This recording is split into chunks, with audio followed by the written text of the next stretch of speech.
I had, nope, she got it.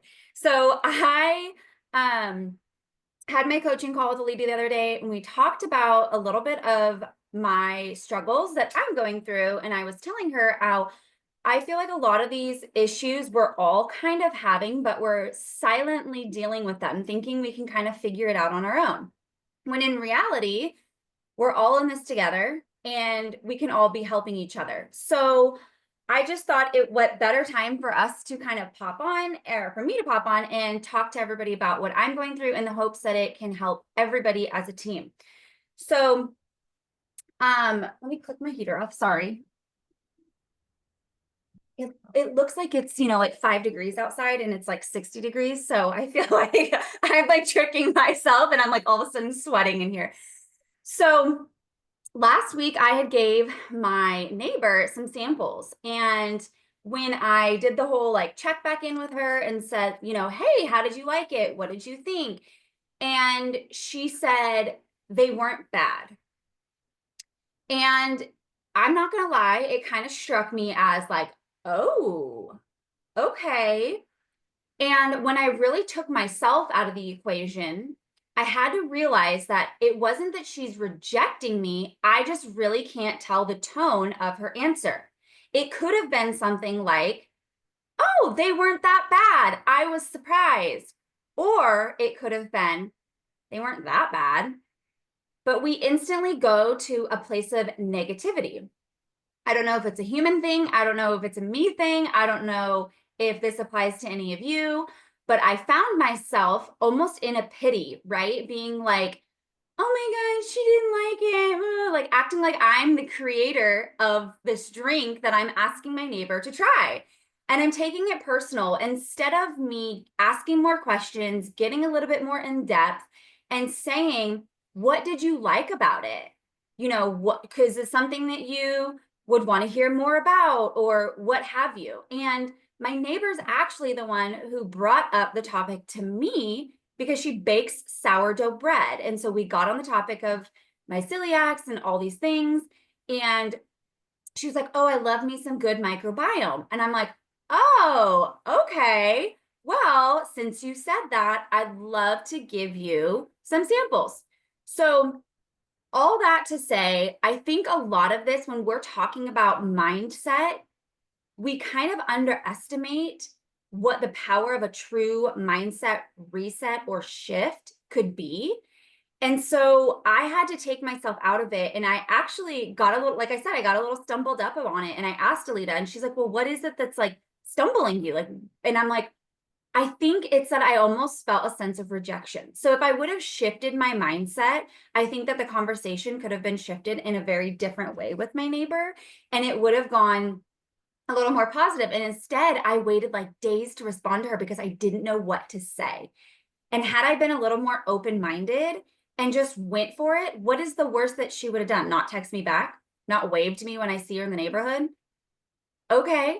But I took my pitch, did what I needed to do, and I needed to get out of my head. So that was kind of where my mindset started this week. And it really has changed the trajectory of like where I'm going by the end of the week. It's kind of I start Monday and where I end Sunday is kind of where I can reflect for the week. So I needed to also talk about being patient in that time. If we're writing somebody and they're not writing us back right away, don't take it personal. They could have 100 different scenarios going on in their lives.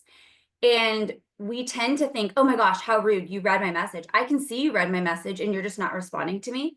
We don't know what's going on in other people's lives. And just because they don't respond to us right away doesn't mean that we can take this as a personal attack, which is what we tend to do. It's like, how rude. The least you could have done is write me back and say, no, thank you, right? We take this in such a personal light. And the reality is we don't know if they read the message while they were at work and somebody came into their office and they just closed the message and forgot to write us back. We don't know if they were driving in the pickup line and closed their phone, forgot to write us back because kids make us crazy and we forget things. So I really think that when we talk about taking all these things personal, we really do need to kind of take ourselves out of these situations and think, is this something personal? Did they write me and say, oh my gosh, I hate your product, stop messaging me? No, they didn't. So when we're taking these things personal, it's actually shooting us in the foot. And then we're not able to take that next step forward. We are pushing ourselves back from being able to grow. So instead of taking all these little things and being negative Nancy's about it, we got to move on. Move on. If they don't message you back, that's okay. But you did the part, you took the steps, and that for you is growth. So something else that I have started to realize is we cannot expect people to know something if we don't tell them. It makes sense when we hear it out loud, right? But we're not actually taking those steps to subject people and show people the products and the business. So, for example, yesterday I got on my stories and I opened up my reset. My husband and I are on a reset right now. We're on day 2. And how are people supposed to know what's in the reset or what you do or what they're buying if we're not showing them? You can say, oh yeah, it's divided out by day 1, day 2, day 3. And yes, we have graphics, which is a whole nother thing that I was going to talk about. But we have to get personal with these people so that they can relate to us. I can show them a graphic all day long of what comes in a reset. But when I'm holding my box up and I'm saying, this is what I did this morning, this is what I'm doing now, this is what I'm going to do in an hour, people can relate to that. So when we are kind of using the easy way of just being like, here's the graphic, this is a reset. For me personally, it makes me like, okay, great. It's like, I'm not able to relate. And so I feel like I have to get into really going back to how would they know if we don't show them? How would they know the business that we're building if we're not showing them? How would they know the success of the people on our team, either from the products or from the business, if we're not showing them? So I have found that when I'm simply throwing things up on my wall, either a graphic or a photo that doesn't relate to me personally, I'm not getting as much views and I'm not getting as much interaction. When I'm putting things up like my story yesterday about going through, yeah, it might have taken 5 minutes instead of that 30-second video. And by the end, you're losing maybe 5 to 6 viewers. But think about the exposure that you've given everybody over that time of saying, okay, now I understand. You don't have to just drink something all day. You actually get a soup. You actually get a bar that you can chew. It's not just a liquid diet. How would people know if we're not showing them? So another thing that I am realizing is when I go in and talk about how I'm setting things into my life. I know I've had so many people say, so I'm just supposed to have liquid for 3 days? Like, wouldn't that give me the worst diarrhea? And that's actually how last night I was telling somebody, like, guess what? You're not going to have explosive diarrhea. You're going to be okay. This isn't a cleanse. And she's like, oh, really? Like, my golly, but how would they know? So anyways, I forgot my train of thought because I saw Lita's comment and it cracked me up. So the other thing that I kind of wanted to share was that there is a lady who we have mutual friends. She knows Alita. We know a lot of the same people. She never comments, for the most part, she never comments on anything Plexus of mine. She'll comment on my personal stuff. And I actually went back and kind of looked at all of it. But she has said to Alita 4, 5, 6 times now, oh my gosh, Nicole Shive is absolutely killing it. Oh my gosh, I can't believe this. I love watching her. I can't believe how much success she's having, all these things. Mind you, I don't know she's watching because she's not commenting or interacting on my Plexus stuff. However, she is clearly watching my every step because she knows A, how many people I have on my team because I talk about it in my stories. B, she sees the just momentum of our team and how we're growing. And C, she sees how I'm improving my life and my family dynamic. But if she didn't tell Alita, I'm not entirely sure I would have even known that she is watching my every single step. How would I know? She's not telling me, right? So all that is to say that you've got to keep moving even when you think nobody's watching, because these people are watching and they're waiting to see, are you taking this seriously? Are you succeeding? Or is this just like a fly by night type thing? Are you just going to do it and jump off the bandwagon? Like, what's going to happen here? These people are watching you, and people that I never thought would be interested are interested all of a sudden. And so it's very interesting when you actually go back and you see who's viewing my stories, how much interaction, how can I interact with these people that I can see are viewing my stories, but maybe they're not commenting, maybe they're not liking, maybe they're just wanting to be a fly on the wall. How can we find a way to interact with these people? So,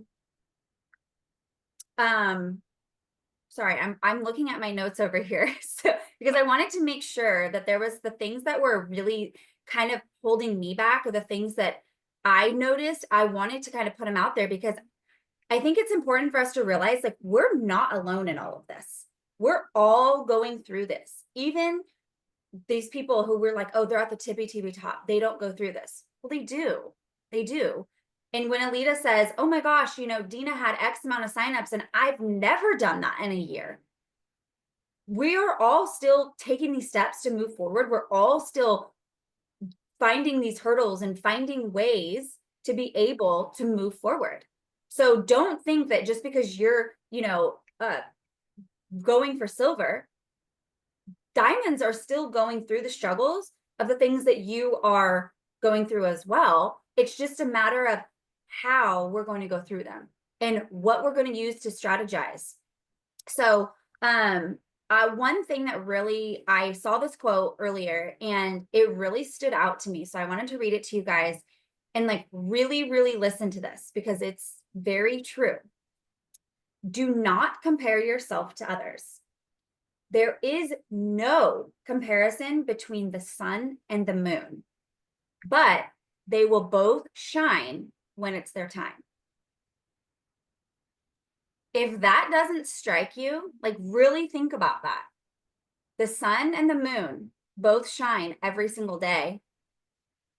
They both come out and do their thing every single day. However, you can't compare one to another because they're equal, they're doing different things, right? And they're going to shine at different times of the day. So just because Rachel Wilkes gets 17 people on her team in 1 month or whatever it was some crazy amount, doesn't mean that you're failing just because you get one. You're still moving forward. It's just at a different pace. So I really took that into thinking that, again, we all go through, sorry if you guys can hear the workers outside, they're chipping up our sidewalk. So we all go through these trials and triumphs, but it's a matter of how we choose to deal with them. We can sit in the corner and we can cry, you know, poor me, I didn't get this, I didn't get this. Yeah. Am I bummed out that I only got one sign up? Of course I am. But when I get on that accountability call and everybody's talking about how many, you know, signups they got or how many messages they had, I'm not going to compare myself. I'm going to let that put fire under my booty and say, okay, that's where I want to be. That's where I'm going. That's what I'm going to do. And you will see me write in the chats, hey, can you tell me a little bit more about how you strategized through that? And really apply those things. The people that are speaking to us are speaking to us from a place of success, A, but B, experience. They're able to explain how something worked and why something worked because they went through these trials and triumphs. So essentially, they were kind of the guinea pig, and we get to learn off of what they've already done. And we would be fools not to be coachable. We would be fools not to do the things that they're telling us to do because clearly it works. So I have learned that you attract kind of what you're putting out there. If you're putting out there, my team is growing, my team is successful, all these things, people are like, I want to be a part of that. I want that. And ironically, even while I'm on this call and talking to all y'all, I had somebody who I thought would never, ever, ever reach out to me, literally just try and FaceTime me while I'm on this. And she wrote me last night, was asking me questions about the reset after I shared step by step what you do when you drink it. And it doesn't have to be, so format and just so perfect. Let it be authentically you. People can vibe if it's not you. Just because Alita gets on there and talks about her certain products and she does it a certain way, it might not be the way that you would do it. And all these people that are on your friends list, they're on your friends list because they know you for you. So Alita's not going to talk the same way that Michael's going to talk. That's just not the reality. But you shouldn't be comparing yourselves to other people and thinking, okay, I need to do it this way because so-and-so did it that way. No, take your notes on how you can improve from what you see is working with these people, and then pivot it into your life and how you can apply that to your life. Because the reality is, people can tell a phony out of a crowd. If you're misplaced and you feel yucky because it's not you, everyone can vibe that. And that's not going to be helpful. If anything, they're going to be like, who are you trying to be? So I think that in all of this, it's kind of like we need to ground ourselves and really get back to the root of why we're doing this, what we're doing, what steps are we taking to move forward? Are we being authentic? Are we being a victim of our own circumstance? Oh, darn, I didn't hit my goal last month. So I'm just going to pout about it in the corner. And I'm going to just pray to God that it happens this month. No. Get off your tushies. Go send the messages. Go do the things.